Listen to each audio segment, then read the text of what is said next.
Biznes გადასახადს არ შეუმცირებს, ასეთი არის ირაკლი კობახიძის გადაწყვეტილება. საზოგადოებისთვის ცნობილია, რომ ყოველ გაყიდულ პროდუქტზე 18% დამატებითი გადასახადი აქვს ბიზნესს, რომელიც შედის ბიუჯეტში. მაგალითად, ყოველ 10 ლარზე 1 ლარი და 80 თეთრი მიდის სახელმწიფო ბიუჯეტში. ამ შემთხვევაში ექსპერტები ამბობენ, რომ კარგი იქნებოდა თუ გაითვალისწინებდა კობახიძე ევროკავშირის წევრი ქვეყნების გამოცდილებას, სადაც ძირითად პროდუქტებზე, მაგალითად არის DGG-ს გადასახადი 5% და ძირითად პროდუქტებად მოიაზრება, მაგალითად პური, ხორც პროდუქტები, რძის ნაწარმი, მაგალითად ყველი, კარაქი.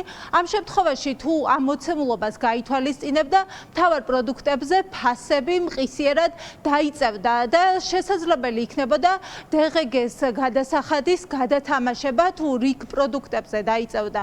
მაგალითად ეს გადასახადი შესაძლებელი იქნებოდა, რომ სხვა პროდუქტებზე შედარებით გაზრდილიყო, ეს გამოიწვევდა ერთი მხრივ იმას, რომ მთავარ პროდუქტებზე ფასები უმალ დაიწევდა და სახელმწიფო ბიუჯეტშიც გადასახადი მაინც შევიდოდა. ფასნამატის მარჟა, რომელიც 86%-ია და ახსენებს თავის ვიდეო მიმართვაში, იქ უნდა იყოს რიგი დარღვევები, იმიტომ რომ 86% ამ ინდუსტრიის სწრაფად ბრუნავ პროდუქტებზე ძალიან მაღალი ფასნამატია, რომელიც პროდუქტის ფასს ძალიან მაღალს წარმოაჩენს დაღზე, რომლის შესყიდვასაც ვფიქრობ მომხმარებელი ვერ შეძლებს. ანუ რიტეილერს, საცალო მევაჭრეს კონტროლი ყავს მომხმარებელი. ამიტომ 86%-ში ფასნამატი არის ესეთი გამოთვლის ხერხი არსებობს, გასაყიდ ფას გამოკლებული თვითღირებულება, გაყოფილი თვითღირებულებაც, ხო? თვითღირებულება როგორ არის დათვლილი? ხომ არ შედის თვითღირებულების რომელიმე კომპონენტი ამ 86%-იან მარჟაში, რომელიც ასე დიდ ციფრად გვეჩვენებ. ერთ-ერთი მაღალი DGG-ს განაკვეთი აქვს, ეს არის 18%, საშუალოდ მერყევს 0-დან 7%-მდე საკვებ პროდუქტებზე, ხო, ევროპაში.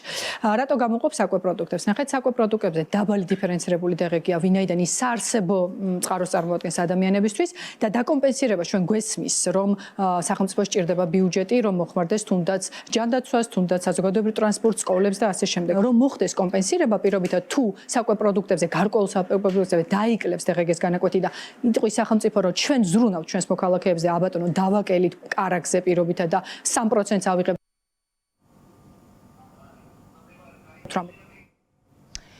გახარიას გუნდი ეჭვობს, რომ შესაძლოა ირაკლი კობახიძის ინიციატივაში იმალებოდეს განზრახვები კონკრეტული კომპანიების სასარგებლო და იმისთვის, რომ ბაზრის მონოპოლიზება არ მოხდეს, თვლიან, რომ დროებით საგამოძიებო კომისიაში ჩაერთვებიან და გააკონტროლებენ, როგორ მოხდება ფასების დარეგულირება. როგორც მათ შორის კორუფციასთან ეგრეთ წოდებული ბრძოლის ნაწილში, აქაც არ არის გამორიცხული, რომ საქმე ჰქონდეს ინტერესთა გადანაწილებასთან, რა თქმა უნდა.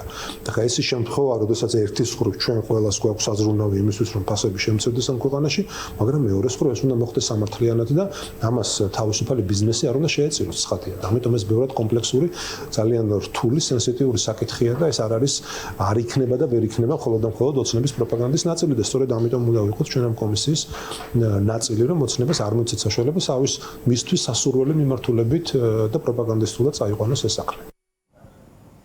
უკვე რამდენიმე დღეა ირაკლი კობახიძის განცხადების შემდეგ აქტიურად მიდის საუბრები, რომ ფასები უნდა შემცირდეს და ამ შემთხვევაში სახელმწიფო უსაფრთხოების სამსახურშიც დაიწყება მოკვლევა, თუმცა ამ დღეების განმავლობაში სახელმწიფო უსაფრთხოების სამსახურს ჯერ დამატებით განცხადება არ გაუცელებია, როდიდან დაიწყებენ ბიზნესმენების გამოკითხვას.